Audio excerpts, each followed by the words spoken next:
Nakakahiya dahil gumawa sila ng peking police report. Nakakahiya ang kanilang mga ginagawa.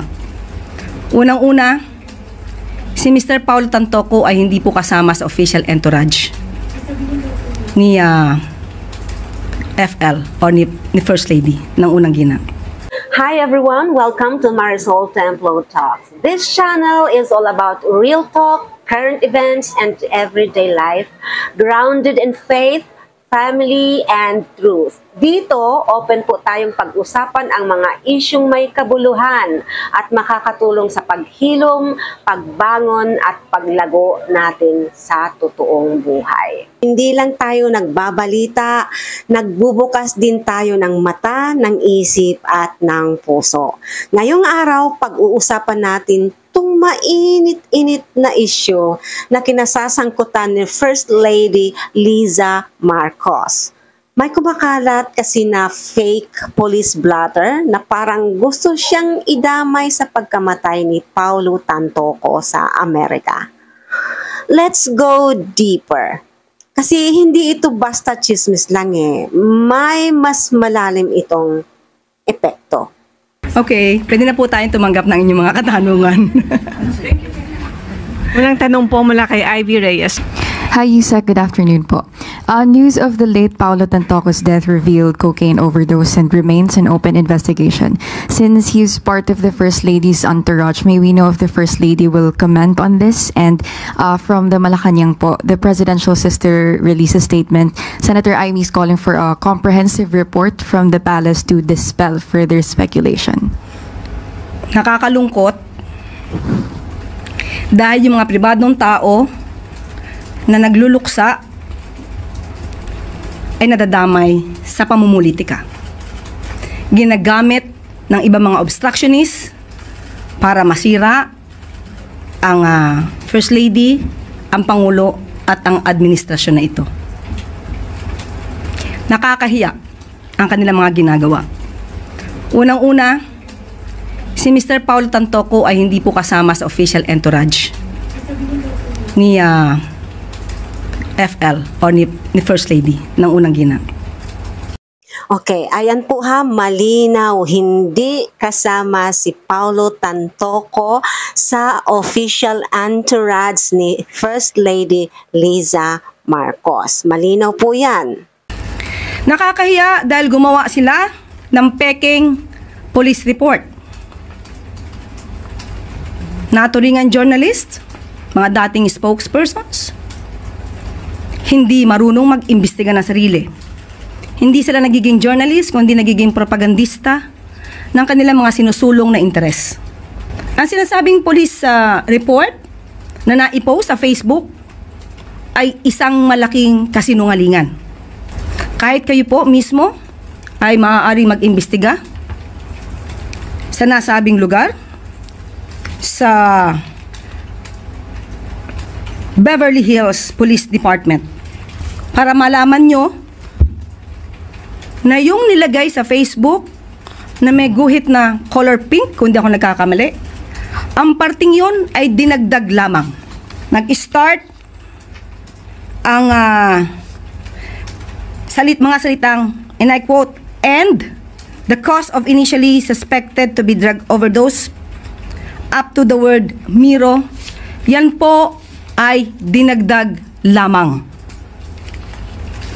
Ito ay mga gawain upang masira ang unang ginang, ang Pangulo, at ang administrasyon na ito para sa pampersonal na interes.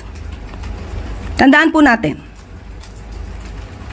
ang unang ginang po, nung siya ay nasa Los Angeles, ay meron po siyang security service na provide ng US. At meron din po siyang kasamang PSG. Hindi rin po siya nag-stay sa nasabing hotel ni Mr. Tantoco. Iba po ang kanyang hotel. Second point po ha, mga mahal kong manunood, magkaiba ng hotel na tinuluyan ang ating First Lady Liza Marcos at si Mr. Tantoco. Kaya wala siyang kaalam-alam kung ano man ang ginawa ni Mr. Tantoco doon sa hotel na tinuluyan niya. At meron po siya mga activities, March 8. Kung pwede po nating makita, maipakita sa monitor. March 8, makikita niyo po sa screen na mayroong konsyerto para sa Filipino. Makikita niyo sa larawan din, Secretary Cristina Frasco. March 8 yan ginanap, hapon hanggang gabi. Papaanong masasabi ng mga obstructionist na to, ng mga fake news peddlers na to, ang patungkol sa nakita nila mga tao doon sa vicinity? Kaya po yan ay dinagdag lamang. Nandito naman po yan sa Facebook ng unang ginang. Pero kahit ito po ay nasa Facebook at ito po ay naire-report naman, pilit nilang binabago ang kwento at nakakalungkot dahil kapwa Pilipino ang kanilang niloloko para sa kanilang personal na interes. So muli, sa mga journalist na nagpapanggap na kayo journalist, pero lumalabas na kayo propagandista, maawa po kayo sa bansa. Maawa po kayo sa taong bayan. Huwag niyo pong lokohin ang mga Pilipino.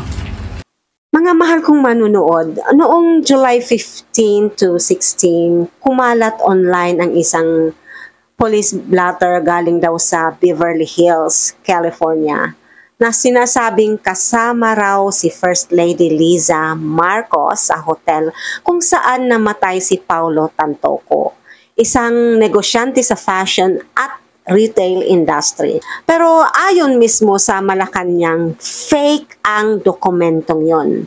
Edited daw po yung blatter.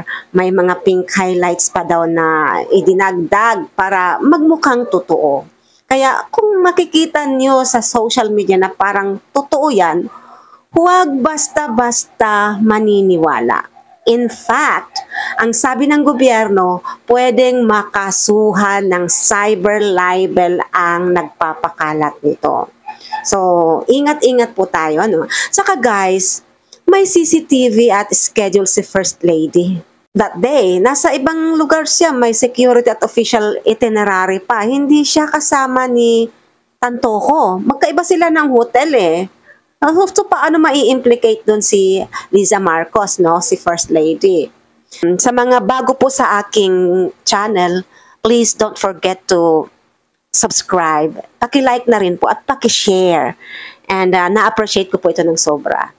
Thank you so much for watching. And just like I always say, believe in yourself, believe in God, and share love. Thank you so much for watching. God bless you, and see you in my next vlog. Bye for now.